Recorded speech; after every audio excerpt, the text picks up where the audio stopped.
ശ്രീ മഹാദേവിയേ നമഃ. എല്ലാവരും അമ്മയോട് ദേവി ഭാഗവതത്തിൻ്റെ ഒരു സ്തുതി എന്തെങ്കിലും ഒന്ന് വായിച്ചിടണമെന്ന് പറഞ്ഞു. നമ്മൾ ദേവി നവരാത്രി മഹാത്മ്യം ഞാൻ പറഞ്ഞിട്ടുണ്ട്.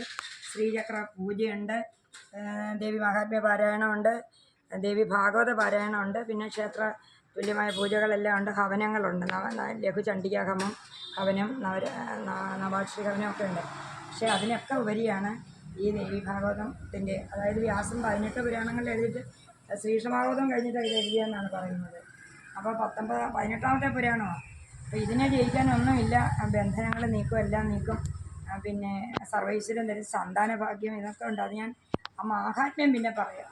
ഇപ്പം ഞാൻ ഇച്ചിരി വായിച്ച് കേൾപ്പിക്കാം നിങ്ങൾ. ഓം ശ്രീ മഹാദേവിയേ നമഃ. അത 19ാം അധ്യായം സ്കന്ധം. വ്യാസൻ ചൊന്നു, എന്നോതി ഭഗവാൻ വിഷ്ണു വീണ്ടും വിധിയോടോതിനാൻ. വീണ്ടും സത്യമെന്തെന്നു കാൺമീല മായാമോഹിതരാം ജനം. പരമൻ പുരുഷൻ ശാന്തൻ സച്ചിദാനന്ദനവ്യയൻ ജഗദ്ഗുരുവേ നാമേതും സ്മരിക്കുന്നില്ല മായയാൽ. വിഷ്ണു ഞാൻ, വിധി ഞാൻ, രുദ്രൻ ഞാനേവം ഭ്രമമാർന്നു. വിഷ്ണു ഞാൻ, വിധി ഞാൻ, രുദ്രൻ ഞാൻ ഏവം ഭ്രമമാർന്നു. നാം സനാതനം പരം വസ്തു അറിയുന്നില്ല പത്മജ. മായാമോഹിതനായി ഞാനും പരാത്മാവിൻ അധീനനായി വർത്തിപ്പൂ. ജാലികൻ കയ്യിൽ മരപ്പാവ കണക്കിനെ ഭവാനും രുദ്രനും ഞാനുമെന്നു കൽപ്പാതിയിൽ തുലോം സുധാർണവത്തിൽ കണ്ടല്ലോ. അതൈശ്വര്യം മഹാത്ഭുതം. ശ്രീ മഹാദേവിയേ നമഃ. മണിദ്വീപത്തിൽ മന്ദാരത്തോപ്പിൽ കേളി ഗ്രഹത്തിലായി കേട്ടുകേൾവിയുമില്ലാത്തോർ അവളെ കണ്ടു. ഹരേ, അവളെ കണ്ടു മുമ്പു നാം. അതിനാൽ പരാത്മാവിൻ ശക്തിയാമാദിമായ സ്മരിക്കട്ടെ സുരന്മാർ. കാമാദായിനി ദേവിയെ, അതിനാൽ പരാത്മാവിൻ ശക്തിയാമാദിമായ സ്മരിക്കട്ടെ സുരന്മാർ. അകാമദായിനി ദേവിയെ വ്യാസൻ ചൊന്നു, വിഷ്ണുവിൻ വാക്കിനാൽ ബ്രഹ്മാദികളാൻ സുരരൊക്കെയും ധ്യാനിച്ചാൻ നിത്യയായി യോഗമായി അമ്പുവനേശിയെ. ചെമ്പരത്തിപ്പൂ നിറമാടുന്നൊരദേവി തക്ഷണം കയർത്തോട്ടി വരാഭീതികളുമത്തേകി ദർശനം. ആ മനോഹരിയെ കണ്ടു സമോദം വാഴ്ത്തി വിണ്ണവർ ദേവന്മാർ ചൊന്നു. ചിലന്തി നൂലിഴകൾ പോലാക്കിനി തീപ്പൊരി എന്നപ്പോൾ ഈ വിശ്വഭാണ്ഡം സൃഷ്ടിച്ചോരവളെ പ്രണമിച്ചിടാം. ആർദ്രന്മായാശക്തിയാൽ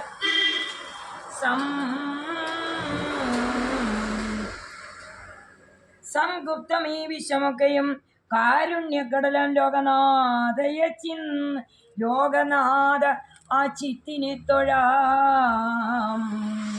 വേദിന്ന ബോധം സംസാരം, ബോധം സംസാരമുക്തിയും ബോധമേകുന്നൊരാ ജ്ഞാനരൂപയാം ദേവിയെ തൊഴാം. മഹാലക്ഷ്മിയെ നന്നൊന്നു സർവശക്തിയെ വിവിധം ധ്യാനിക്കുന്നു മഹാദേവി.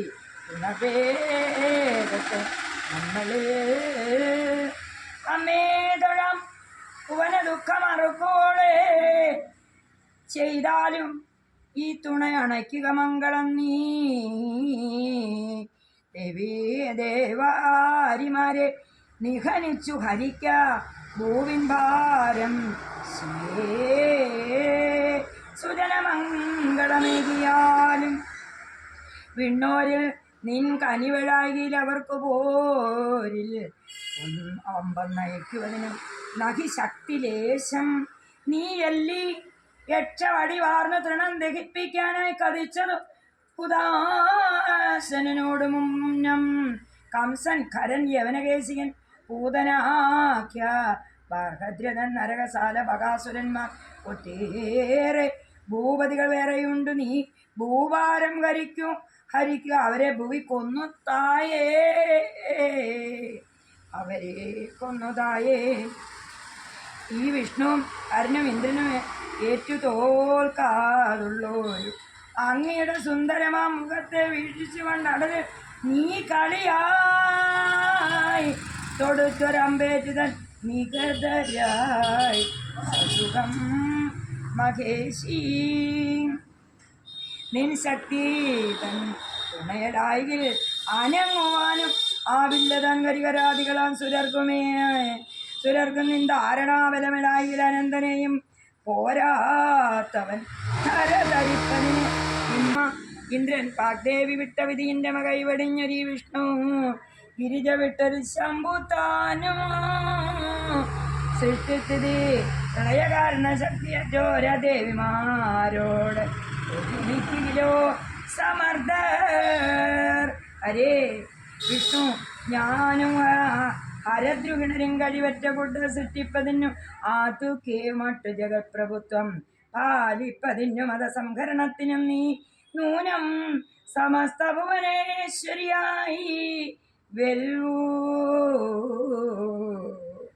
വ്യാസൻ ചൊന്നു, ഏവം വാഴ്ത്തപ്പെട്ട ദേവി വിബുധേന്ദ്രരോടോദിനാൾ.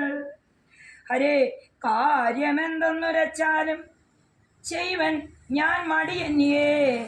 ദുഷ്കരം കൃത്യമേതും ഞാൻ ചെയ്വൻ ദേവഹിതത്തിനായി. ദുഷ്കരം കൃത്യമേതും ചെയ്വൻ ഞാൻ ദേവഹിതത്തിനായി.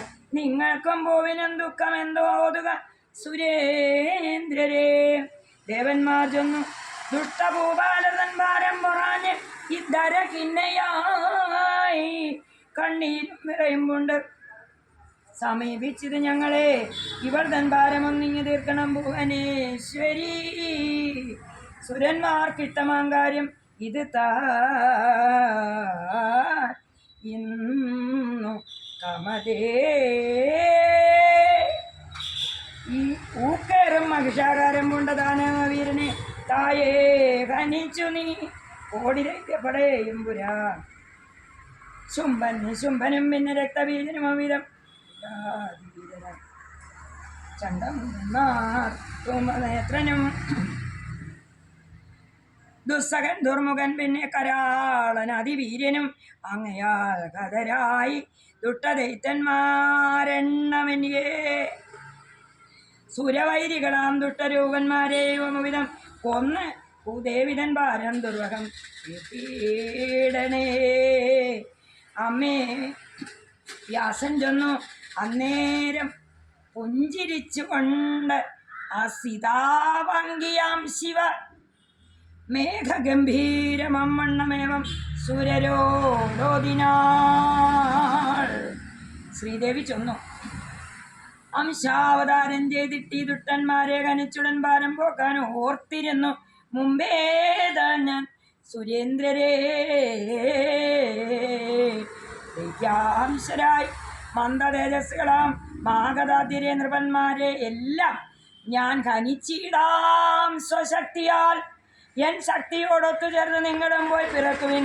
മണ്ണിൽ സ്വാംശങ്ങളെ കൊണ്ട് ഭൂഭാരത്തെ ഒതുക്കുവാൻ സ്വഭാര്യപ്പം യദുവംശത്തിൽ ശ്രീ വസുദേവന് ആദ്യം പിറക്കട്ടെ കശ്യപർഷിദേവ പ്രജാപതി. അവണ്ണം പ്രജാപത്താൽ ഭഗവാനായ വിഷ്ണു അംശം കൊണ്ട് പിറക്കട്ടെ വസുദേവന്റെ പുത്രനായി. യശോദൻ പുത്രിയായി ഞാൻ ഗോകുലത്തിൽ പിറന്നുടൻ സാധിപ്പിപ്പിൻ നിങ്ങളുടെ വഞ്ചിതം വിബുധേന്ദ്രരേ. ദേവകീ ഗർഭൻ ശേഷൻ തന്നെ രോഹിണിയെങ്കിലും ജയിലിൽ നിന്നും ഗോകുലത്തിൽ കൃഷ്ണയും അണയ്ക്കുവൻ ശക്തിയാൽ വർദ്ധിതരാമവർ ദുഷ്ടനു കൃപാലരെ സമസ്ത ഖനിച്ചീടം ദ്വാപരാന്ത്യത്തിൽ നിശ്ചയം. ഇന്ദ്രാംശമാർജുനനും നടത്തും ദുഷ്ടനിഗ്രഹം യുധിഷ്ഠിര മഹാരാജനായ ധർമാംശനും തഥാ വായാംശമാം ഭീമൻ അശ്വിന്യംശന്മാർ മാതൃതൻ സുധർ വസുവിനംശമാം ഗംഗേനും ദുഷ്ടരിവീടും. പോയാലും നിങ്ങൾ വാഴട്ടെ പൂവും ചാണ്ടല്യമെന്നിയെ ഉപകാരമെല്ലാം നൂനം ഞാൻ പോക്കുന്നുണ്ട് അമരേന്ദ്രരേ. സ്വശക്തിയാൽ കുരുക്ഷേത്രത്തിങ്കിൽ വെച്ചവരസ് നിമിത്തം മാത്രമാക്കിയിട്ട് ശത്രുനാശം വരുത്തുവൻ. ഈർഷ്യ, അസൂയ, മമതകൾ, അഹമ്മതി, ജിഗീഷയും, ഈർഷ്യ, അസൂയ, മമതകൾ, അഹമ്മതി, ജിഗീഷയും, കാമമോഹങ്ങളും കൊണ്ടും വിപ്രശാപത്തിനാലുമേ യദുക്കൾ തൻ വംശനാശം തന്നെയും വരുമവിധം ശാപത്താൽ താൻ ശ്രീകരിയും കൈവിടും നിജമാമുടൽ. ശാർഗിക്കു തുണയേകാനായി ഭാര്യമാരൊത്തു നിങ്ങളും സംശയങ്ങളാൽ പിറന്നാലും മധുര ഗോകുലങ്ങളിൽ. വ്യാസൻ ചൊന്നു, ഏവം മറഞ്ഞാൾ ആ യോഗമായയാം ദേവി, ഏവം മറഞ്ഞാൾ ആ യോഗമായയാം ദേവി. തൽക്ഷണം ധരയോടൊത്തു സുരൻ തിരിച്ചാൽ സ്വാലയങ്ങളിൽ ധരയും സ്ഥിരയായി വാണാളാവാക്കാൽ സുപ്രസന്നയായി. ഔഷധച്ചെടിയും പൂവല്ലികളും പൂണ്ട് ഭംഗിയിൽ, ഔഷധച്ചെടിയും പൂവല്ലികളും പൂണ്ട് ഭംഗിയിൽ വളർന്ന സൗഖ്യം നാട്ടാർക്കും വിപ്രന്മാർക്ക് അഭിവൃദ്ധിയും സന്തുഷ്ടരായ മുനികളുമേവരും ധർമ്മിഷ്ഠരായി. ദേവസ്തുതി എന്ന 19-ാം അധ്യായം ദേവീപാദങ്ങളിൽ സമർപ്പിക്കട്ടെ. അപ്പോൾ ഇതൊക്കെ കേട്ടവർക്ക് മനസ്സിലായി കാണും. ആദി മഹാശക്തി, ആദി പരാശക്തിയാണ് ബ്രഹ്മാവിഷ്ണു മഹേശ്വരന്മാർക്ക് പോലും ശക്തി കൊടുക്കുന്നത്. ഒരു പുല്ല് പോലും ഒന്ന് ദഹിപ്പിക്കാൻ അഗ്നിക്ക് പോലും പറ്റില്ല. ദേവിയുടെ ചാലക ശക്തി അതിൽ ഇൻക്ലൂഡഡ് അല്ലെങ്കിൽ. അതാ ഭഗവതി പറയുന്നത്, ഞാൻ ഒഴിഞ്ഞൊന്നുമില്ല ഈ ലോകത്ത്. എൻ്റെ ശക്തികളാണ് ലക്ഷ്മിയും സരസ്വതി എല്ലാം തന്നെ, ബ്രഹ്മാവിഷ്ണു മഹേശ്വരന്മാരെ. എന്നെന്ന് ധർമ്മം കുറഞ്ഞിരുന്നു. അതായത് യഥാഹി ധർമ്മസ്യ ഗ്ലാനിർഭവതി ഭാരത അഭ്യുദാനം അധർമ്മസ്യ തഥാത്മാനം സജ്ജാമ്യകം. അതാണ് കൃഷ്ണൻ പറഞ്ഞത്. ഇപ്പോൾ ഭദ്രകാളിക്കാണ്. ഭദ്രകാളി പറഞ്ഞത്, ഞാൻ നന്ദഗോപർക്ക് സ്തുതിയായി വരാം. അതാണ് നിങ്ങൾ ശ്രദ്ധിക്കേണ്ടത്. ആ നന്ദഗോപർക്ക് സ്തുതിയായി വരാൻ പോകുന്ന ദേവിയോട്, അതായത് മഹാദേവിയുടെ ശക്തിയോട് ഭഗവാൻ പറഞ്ഞു, വിഷ്ണു ഭഗവാൻ പറഞ്ഞു, ഞാൻ അവതാര കാര്യം കഴിഞ്ഞ് മടങ്ങിപ്പോരും ദേവി, നീ പോരരുത്. ഈ ലോകത്ത് കലിയുഗം വരുമ്പോൾ ഏറ്റവും കൂടുതൽ ദുഃഖിക്കുന്ന സ്ത്രീകളായിരിക്കും. കുടുംബം കൊണ്ട് കഷ്ടപ്പെടുക, സന്താനങ്ങളെ കൊണ്ട് കഷ്ടപ്പെടുക, സന്താനങ്ങൾ മായയ്ക്ക് അധീനരായി മാതാപിതാക്കളെ മറക്കുക, ജന്മോദ്ദേശം ജനങ്ങളെ മറക്കുക, അധർമ്മികളായി തീരുക. ആ സമയത്ത് ദേവി നിന്റെ ശക്തി, ഭദ്രകാളിയുടെ ശക്തി വർദ്ധിക്കും. നിന്നെ അവർ പൂജിക്കുകയാണെങ്കിൽ അവരെ ആത്മീയവും ഭൗതികമായി അനുഗ്രഹിക്കണമെന്ന് ഭഗവാനെ അപേക്ഷിച്ചിരിക്കുന്ന. അതുകൊണ്ടാണ് നമുക്ക് കൊടുങ്ങല്ലൂരമ്മ, ചെട്ടികുളങ്ങരയമ്മ, ആറ്റുകാലമ്മ, കമുടിക്കലമ്മ, വല്യകുളങ്ങരയമ്മ, രാമപുരത്തമ്മ എന്ന് വേണ്ട, ചക്കുളത്തമ്മ എന്ന് വേണ്ട, മണ്ണടിയമ്മ, എത്ര ഭഗവതി ശക്തികളാണുള്ളത്. അപ്പം ലക്ഷ്മിയുടെ ശക്തി, കാളിയുടെ ശക്തി, സരസ്വതിയുടെ ശക്തി, വിവിധ രൂപങ്ങളിൽ നമ്മുടെ പനച്ചിക്കാട്ട് സരസ്വതി, മൂകാംബി. അപ്പോൾ സരസ്വതി പ്രസാദമില്ലെങ്കിൽ ഒന്നുമേ സാധിക്കില്ല. അതുകൊണ്ടാണല്ലോ എഴുത്തച്ഛൻ ആദ്യം പറഞ്ഞ വാണിയും മുകുന്ദനും കാരണഭൂതന്മാരായ ബ്രാഹ്മണരും തുണയ്ക്കണമെന്ന്. വേദം ഉപാസിക്കുന്നവരെ, വേദം പ്രൊട്ടക്റ്റ് ചെയ്യുന്നവരാണ് ബ്രാഹ്മണർ. വേദം ഇല്ലെന്നുണ്ടെങ്കിൽ നമ്മുടെ ലോകം ശൂന്യമാകും. അപ്പോൾ വേദത്തിൻ്റെ അധിഷ്ഠാനം, വേദത്തിലെ അധിഷ്ഠാനമാണ് യജുർവേദം, ഋഗ്വേദം, യജുർവേദം, സാമവേദം, അഥർവവേദം. ഈ 4 വേദങ്ങളും വ്യാസം കണ്ടുപിടിച്ചെടുത്തിട്ടുണ്ട്, പ്രണവത്തിൻ്റെ വ്യാഹൃതികൾ. അപ്പം നമ്മൾ ഏറ്റവും ശ്രദ്ധിക്കേണ്ട വേദം സൂക്ഷിക്കണം, വേദം പാലിക്കണം, വേദം വർദ്ധിക്കണം, വേദം ജപിക്കണം. നമ്മളിവിടെ ഓരോ ഗായത്രി, ഇനിയിപ്പം നാളെ എല്ലാ ദിവസവും നമ്മളിവിടെ ജപചണ്ഡികാ ഹോമമാണ്, ഗായത്രി ഹോമമാണ്. എന്ത് ഗായത്രി രൂപത്തിലുള്ള ആ ദേവി വന്നെങ്കിലേ നമുക്ക് ഐശ്വര്യവും ബലവും വൃത്തിയും ഒക്കെ ഉണ്ടാവുള്ളൂ. അപ്പം 51 അക്ഷരാളി കല്ലതനിലതേ വേദമാകുന്ന ശാഖി കൊമ്പത്തമ്പട് പൂക്കും കുസുമതതിയിലെന്തുന്ന പുന്തേൻ കുഴമ്പേ ചെമ്പൾത്താർ കാണടമ്പ പ്രശമന സുഹൃതോപാത്ത് സൗഭാഗ്യലക്ഷ്മി സമ്പത്തെ കുമ്പിടുന്ന കഴുതണ വിലയാത് ഈശ്വരി വിശ്വനാഥേ.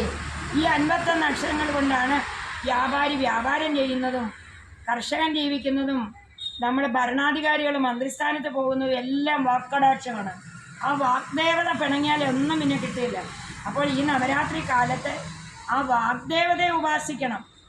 ശരീരത്തിലെ നാവിന് മുമ്പിൽ നീ വിളയണം, ഇക്വാന്തർഭാഗത്ത്, അതായത് കൃത്യമായിട്ട് സത്തുക്കളുടെ ഹൃദയത്തിൽ അവൾ വിളങ്ങും. എല്ലാവരുടെയും ഹൃദയത്തിലാണ്. കൊടിയ തപസ് ചെയ്തിട്ടാണ് കുംഭകർണൻ ദേവന്മാരെ നശിപ്പിക്കണമെന്ന്. പക്ഷെ അത് സാധ്യമല്ല. ഒരിക്കലും രജോ ഗുണമോ തമോ ഗുണമോ ഇവിടെ നിലനിൽക്കാൻ പാടില്ലെന്നാണ് നിയമം ഈ മഹാദേവിയുടെ. സത്യഗുണപ്രധാനരായിട്ടുള്ള ആളുകളാണ് നിൽക്കേണ്ടത്. അതുകൊണ്ടാണ് കൃത്യസമയത്ത് ദേവി പ്രത്യക്ഷപ്പെട്ട് വരം ചോദിക്കാൻ പോയപ്പോൾ നിർദ്ദേവത്വം, അതാണ് സംസ്കൃതത്തിലെല്ലാം ഒരു വാക്ക് തെറ്റിച്ചാൽ മതി. നിർദ്ദേവത്വം വേണമെന്ന് അങ്ങോട്ട് ചോദിക്കാൻ പോവുകയും സരസ്വതി നാവിലേക്ക് കയറി കുംഭകർണൻ്റെ നിദ്രാവത്വം എന്നാക്കി കൊടുത്തു. നമ്മൾ കാണുന്നുണ്ട്, വാക്കുകൊണ്ടാണ് പലരും നശിക്കുന്നത്, വാക്കുകൊണ്ടാണ് രക്ഷപ്പെടുന്നത്. അപ്പോൾ നമ്മുടെ തുഞ്ചത്ത് രാമാനുജൻ എഴുത്തച്ഛൻ എന്ന് പറയുന്ന പരമഗുരുവിനെ കൂടി ഈ തരുണത്തിൽ പ്രഭാകര സിദ്ധേവിയെ പോലെ സ്മരിച്ചുകൊണ്ട്, മൂകാംബിയാണ് ആ എല്ലാത്തിനും ഉള്ള വലിയ ഗുരു. എങ്കിലും അമ്മയുടെ അംശാവതാരത്തിൽ പ്രധാനമായ തുഞ്ചത്ത് രാമാനുജൻ എഴുത്തച്ഛനാണ് മലയാളിയുടെ ഗുരു, അത് മറക്കണ്ട. അപ്പം അദ്ദേഹമാണ് 51 അക്ഷരങ്ങൾ നമുക്ക് കൃത്യമാക്കി തന്നത്. ഒരുപാട് സഞ്ചരിച്ച് കഷ്ടപ്പെട്ട് തമിഴ്നാട്ടിലൊക്കെ പോയി ഭാഷാദേവിയെ സ്തുതിച്ച് അദ്ദേഹം കൊണ്ടുവന്ന ലിപിയാണ് നമുക്കുള്ള 51 അക്ഷരമാല. ഇവിടെ അല്ലാതെ ഒരു ജാതിക്കാരും ഒരു മാലയും കൊണ്ട് വന്നില്ല പുറത്തുനിന്ന്. അപ്പോൾ അക്ഷരസ്വരൂപിണി, ആ അക്ഷരം നമുക്ക് തന്ന ഗുരുവിനെ സ്മരിച്ചിട്ട് പ്രഭാകര സിദ്ധിയോഗിയെ അറിയാൻ എനിക്കിടയായത് എഴുത്തച്ഛൻ്റെ മലയാള ഭാഗവതവും രാമായണോ ഹരിനാമകീർത്തനോ ഒക്കെ അല്പമെങ്കിലും കേട്ടതുകൊണ്ടാണ്. അപ്പോൾ ഈ ഒരു സന്ദർഭത്തിൽ ഞാൻ നിങ്ങൾക്ക് വായിച്ചു തരുന്നതാണ്. അത്ര ശ്രുതിമധുരമൊന്നുമല്ല, എങ്കിൽ പോലും എൻ്റെ ശബ്ദത്തിൽ ഞാൻ ഈ സ്തുതി വായിച്ചു. 4-ാം അധ്യായത്തിലെയാണ് ദേവസ്തുതി. നിങ്ങളുടെ ദേവി ഭാഗവതം ഉണ്ടോ? നിങ്ങൾ ഉടനെ പറയും എൻ്റെ ഈ ബുക്കില്ല എന്ന് പറയും. ഈ ബുക്ക് വീട്ടിലിരുന്ന് പൂജിച്ചാൽ തന്നെ ശത്രുനാശം വരും, രോഗങ്ങൾ വരത്തില്ല, അപകടങ്ങൾ ഉണ്ടാകത്തില്ല, ഡിപ്രഷൻ ഉണ്ടാകത്തില്ല. ഇങ്ങനെ 10,000 കാര്യങ്ങളാണ് ഈ ബുക്ക് കണ്ടാൽ തന്നെ. അപ്പോൾ ഇതിനെ വെച്ച് പൂജിക്കാന്നുള്ള ഗ്രന്ഥപൂജയാണ് രാവിലെ ചെയ്യേണ്ടത്. ആശ്രമത്തിൽ എന്നും ഗ്രന്ഥപൂജ ചെയ്യുന്നു, ഗായത്രി വായിക്കുക, എല്ലാവർക്കും വേണ്ടിയിട്ട് ഓരോരുത്തരും വിളിച്ച് പറയുന്നുണ്ട്. എൻ്റെ നാളൂടെ പറയുന്നത് 28 നാൾ ചെയ്യുന്നുണ്ട്. നിങ്ങളുടെ നാളുകളെല്ലാം പറയുന്നുണ്ട്. അമ്മയുടെ ഈ വീഡിയോ സബ്സ്ക്രൈബ് ചെയ്യുന്നില്ല, നിങ്ങൾ വ്യൂവേഴ്സ് കൂടുന്നുണ്ട് 18,000 കണക്കിന്. പക്ഷേ ഇന്ന് ഞാൻ നിങ്ങളോട് ഈ ദേവിയുടെ മുമ്പിൽ നിന്ന് പറയുകയാണ്, സബ്സ്ക്രൈബ് ചെയ്യണം. സബ്സ്ക്രൈബ് ചെയ്ത് നമ്മുടെ അംഗസംഖ്യ വർദ്ധിച്ചാലേ ഞാനൊരു സൂം മീറ്റിങ്ങോ അല്ലെങ്കിൽ എന്തെങ്കിലും ചെയ്യുമ്പോൾ ലൈവായിട്ട് ഞാൻ വന്ന് നിങ്ങളെ വിളിക്കാം. ഇത് കഴിഞ്ഞാലും അപ്പോൾ നിങ്ങൾക്ക് ഇങ്ങോട്ട് സംസാരിക്കാൻ പറ്റും, ഫോണിലല്ലാതെ. അപ്പോൾ എല്ലാവരും സബ്സ്ക്രൈബ് ചെയ്യണം, ഷെയർ ചെയ്യണം. എസ്പെഷ്യലി ഈ ദേവീ സ്തുതി കേൾക്കുന്നവർക്കും കേൾപ്പിക്കുന്നവർക്കും ആ കുടുംബം നന്നാകും, സന്താനങ്ങൾ നന്നാകും. എന്തെല്ലാം പോരായ്മ നമുക്ക് വന്നിട്ടുണ്ടോ, നമുക്കൊരു വിഷമം വന്നിട്ടുണ്ടോ, അതെല്ലാം മാറി സന്താനകാരണിയായിട്ടും സന്താനലക്ഷ്മിയായിട്ടും ഐശ്വര്യലക്ഷ്മിയായിട്ടും ആരോഗ്യദായനിയായിട്ടും ശക്തിദായനിയായിട്ടും നമ്മുടെ ഭഗവതി മഹാമായ സർവർക്കും ഹിതകാരണിയായിട്ടൊന്ന് അനുഗ്രഹം തരും. ഈ സ്തുതി നിങ്ങൾ കേൾപ്പിക്കണം. ഈ സ്തുതി നിങ്ങൾ ഷെയർ ചെയ്യണം ദയവ് ചെയ്ത്. എല്ലാവർക്കും, കൂട്ടുകാർക്കും എല്ലാം എല്ലാവരും നന്നായിട്ട്. സർവേ ഭവന്തു സുഖിനഃ, സർവേ സന്തു നിരാമയാഃ, സർവേ ഭദ്രാണി പശ്യന്തോ മാ കശ്ചിത് ദുഃഖഭാഗ്യോ ഭവേത്.